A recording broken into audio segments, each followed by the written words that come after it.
The first harvest rejection felt like a mistake. The second felt personal. The third felt dangerous. By October of 1994, Grace Holloway sat inside her truck outside the Mason County Co-op staring at paperwork she already knew by memory. She didn't need to read it anymore. The words never changed. Non-standard grain profile. Handling limitations. Pricing adjustments applied. Different paperwork. Same ending. Across 3 harvest seasons, the result remained identical. Nobody wanted her grain. Grace folded the papers slowly and placed them back into the envelope. Outside the truck window, long grain trailers lined up beneath pale autumn skies, while combines moved through distant fields. Harvest should have felt satisfying. Instead, it felt like accounting. 45 years old. Widowed 6 years earlier. Running 600 acres outside Mason County after her husband Samuel died during surgery complications. Most people expected her to lease the land. Maybe keep a few acres. Simplify life. Instead, Grace kept farming. Kept experimenting. Kept making decisions people didn't always understand. That part bothered the county more than anyone admitted. Because Grace had started growing unusual grain. Not strange-looking grain. Strange-behaving grain. 3 years earlier, she attended an agricultural conference in St. Louis after listening to a presentation discussing heritage grain genetics and changing specialty markets. Most people ignored it. Grace didn't. One particular grain variety caught her attention. A darker, harder corn line descended from older regional stock nearly abandoned after high-yield hybrids dominated commercial agriculture. The presentation discussed characteristics commodity systems rarely cared about. Dense kernels. Higher oil content. Unusual starch behavior. Distinct flavor notes. Yield numbers looked average. Maybe slightly below average. Most farmers stopped paying attention immediately. Grace didn't. Because one sentence from the presenter stayed with her. Not every crop belongs in a commodity market.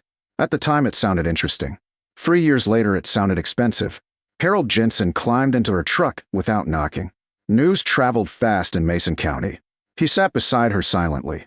Read the papers. Then sighed. Again. Grace nodded. Harold leaned back. That's rough.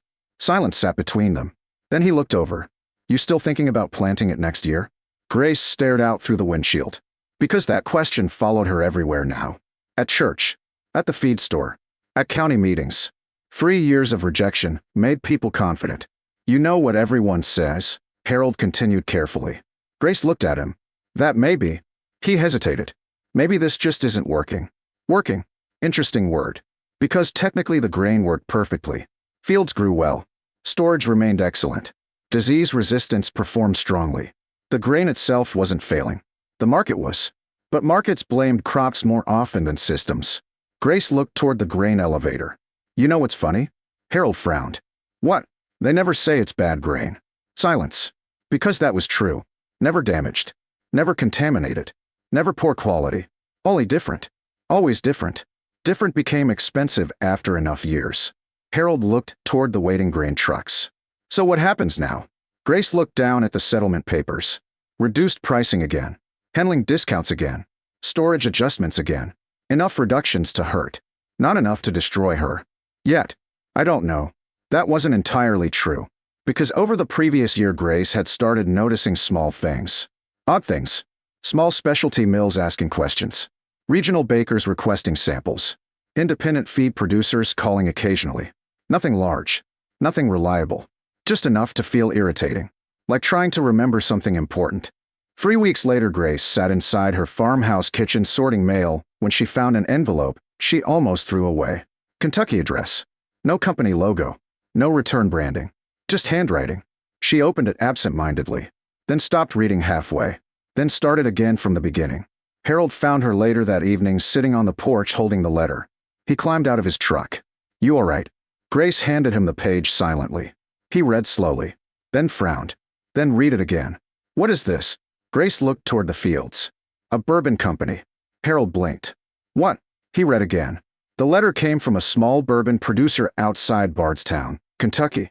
A company called Hollow Ridge Distilling.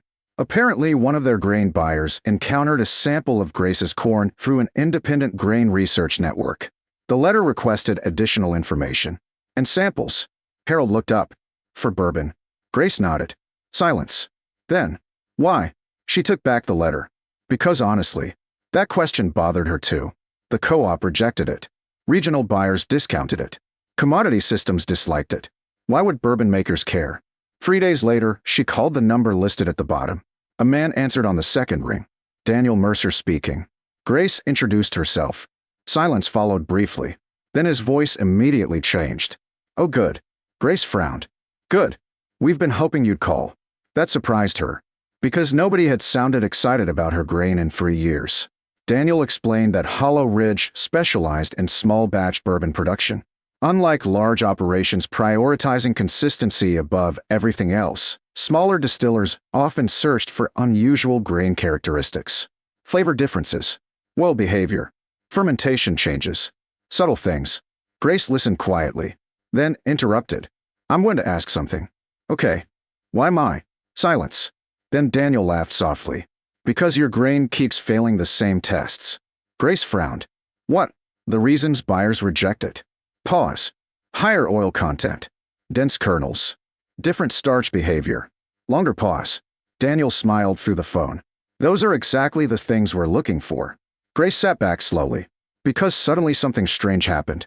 For 3 years, she'd heard the same qualities described as problems. Now someone described them as advantages. Same grain. Different language. Daniel continued. We'd really like samples. Grace looked through the kitchen window toward grain bins sitting beneath fading sunset. Outside, wind moved softly across harvested fields.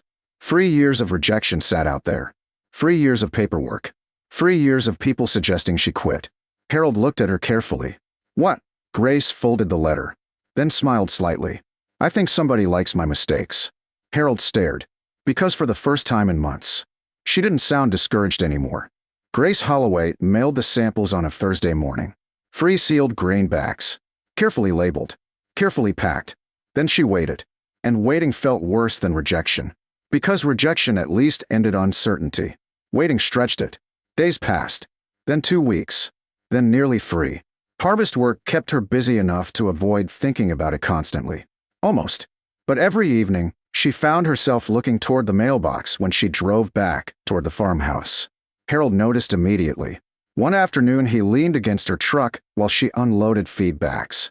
You're checking again. Grace frowned. Checking what? The road. I always look at the road. No, Harold said. You're looking for Kentucky. Grace rolled her eyes.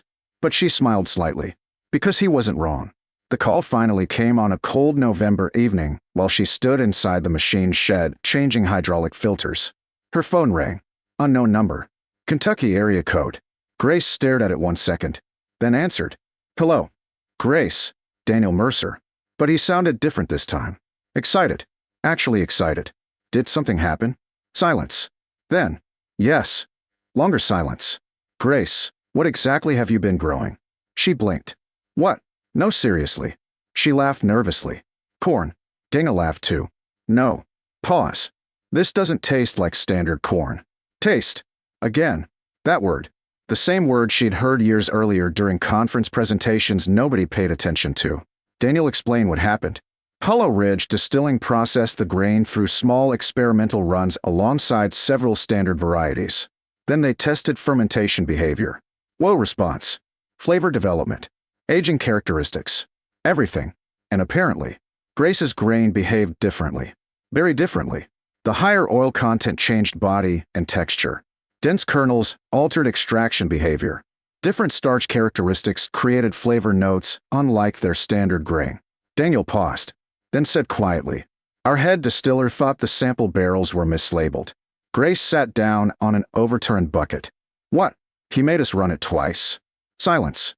Then, we got the same result. Harold found her later sitting in the kitchen staring at the wall. He frowned immediately. What happened? Grace handed him a notebook page covered with numbers and notes Daniel emailed afterward. Harold read, then frowned harder, then looked up. None of this makes sense. Grace smiled. Apparently that's becoming a theme. The next surprise arrived 3 weeks later. Not a phone call. Not paperwork. A truck. Harold happened to be visiting when a long dark pickup rolled into the farmyard pulling a trailer. 2 men stepped out. One wore work boots and jeans. The other carried a leather notebook. Harold stared. Who are they? Grace looked out the window. Kentucky. Daniel Mercer climbed onto the porch smiling. He shook Grace's hand immediately, then looked toward the grain bins. We wanted to see it ourselves. Harold looked confused. You drove here? Daniel nodded. 400 miles. Harold blinked twice. For corn. Daniel smiled. No. He looked toward the grain bins. For that corn. Over the next several hours, Daniel and Hollow Ridge's head distiller walked through storage bins, checked grain samples, and asked enough questions to exhaust everyone nearby. Kernel density, storage methods, soil conditions, planting schedules, everything. Harold followed them around looking increasingly confused. Because nobody had ever treated grain like this before. People bought grain. People weighed grain. People sold grain. Nobody stood beside grain bins smelling handfuls of kernels while discussing flavor characteristics. Late that afternoon, everyone sat around Grace's kitchen table. Daniel finally closed his notebook, then slid a folder across the table. Grace looked down. Contract paperwork. Long-term supply agreements. Purchase commitments. Price guarantees. She stared, then looked again, then stared longer. Because the offered price exceeded commodity pricing so dramatically, her brain temporarily refused cooperation. Harold looked over her shoulder, then nearly choked on his coffee. No. Grace looked at Daniel. There has to be a mistake. Daniel shook his head. No mistake. She stared again. You're serious? Yes. Silence. Then Daniel leaned forward slightly. Grace, large commodity systems rejected your grain because they wanted consistency. He pointed toward the bins outside. We want character. Silence filled the kitchen. Because suddenly 3 years of rejection looked different. Very different. The following harvest changed everything. Instead of hauling grain toward Mason County Co-op, Grace loaded trucks bound for Kentucky. Truck after truck rolled out of the farmyard carrying grain everyone once called a mistake. Word spread through the county almost immediately. Because farming communities forgive strange ideas extremely fast after money appears. People who once suggested she switch varieties started asking questions. What exactly are you planting? Where'd you find those genetics? How are you storing it? Even Rick Dalton from the co-op stopped by eventually. He stood awkwardly beside the grain bins while wind rolled across winter fields. We may have underestimated some things. Grace looked toward him. Maybe. Rick shifted. If future handling options become available. Grace smiled slightly. Different grain. Rick sighed. Because he remembered. Everyone remembered. Over the next few years, Hollow Ridge kept coming back. Every harvest. Exactly as promised. Then more distillers called. Then specialty buyers. Then mills. Because once people started looking for what made Grace's grain unusual, they discovered value where others only saw inconvenience. One autumn evening years later, Harold stood beside Grace, overlooking fields glowing beneath orange sunset light. Grain trucks loaded quietly near the bins while distant combines moved across neighboring farms. He shook his head slowly. You know what bothers me? Grace laughed. You ask that a lot. Harold looked toward the trucks. They rejected it 3 straight years. Yes. And if they hadn't, silence settled between them. Because she understood immediately. If the co-op accepted everything normally, she would have sold it, collected checks, moved on. None of this would have happened. Grace watched the trucks disappearing down the road toward Kentucky, then smiled faintly. They weren't rejecting the grain. Harold frowned. What? She looked across the fields. No, she said softly. They were rejecting the market they knew how to use. Wind moved gently across harvested ground while sunset settled over Mason County. The co-op rejected her grain harvest after harvest. Then a bourbon maker drove 400 miles for it and kept coming back every year after that.